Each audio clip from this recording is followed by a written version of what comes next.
Having a tough autism day today. We had an appointment with Jesse's psychiatrist to review his medications, and he takes 40 milligrams of Prozac every morning and has for a few years. This is to help with his anxiety. And then he takes Concerta. That's what it is. Also in the morning and in the afternoon, and that's supposed to help with his, the stimming, the obsessive, compulsive, the just not being able to sit still, and just, I feel so bad for him. I feel like he just gets in his own way. He gets so focused on things, so hyper-focused that he can't get out of it. And I think that it must be difficult. Years ago, a friend of mine whose son took medications for attention deficit, he was college age and he stopped taking them, and he told her, he said, it's night and day. I really do function better with the medication. And so I think about that a lot when I think about Jesse, and I wonder whether, the medicine is helping him. What does he feel inside? Worse? Better? He can't tell me. I have no idea. So I go by what that boy said so many years ago, just hoping that it makes him better. I have no idea. Part of that meeting talked about that adapted Vineland 3, kind of like that IQ test type of thing that we did a few months ago and I posted about.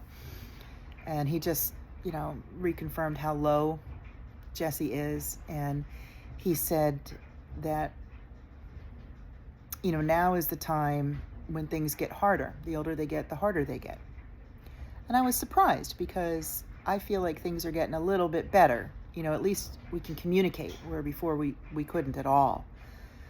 And he said, well, health reasons. So he means as he gets much older and starts having health issues. And of course, that's a whole other thing where autistic people with autism typically die young.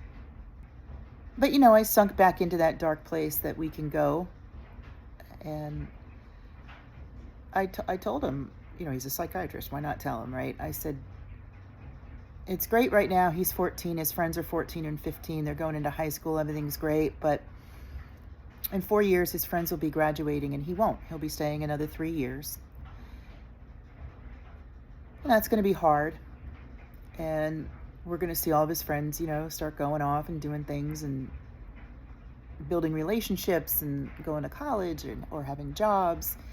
And I'm talking about me now, my mental health. It's going to be hard. It's going to be really hard.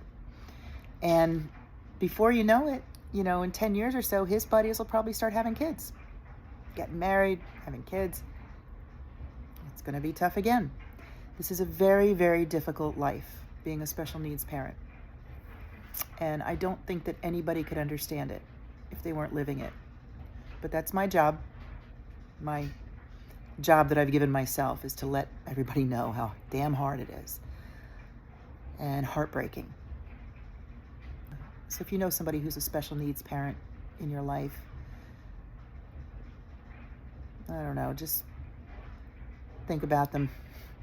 Think about what they're feeling and going through. I wouldn't wish this on anybody. I really wouldn't.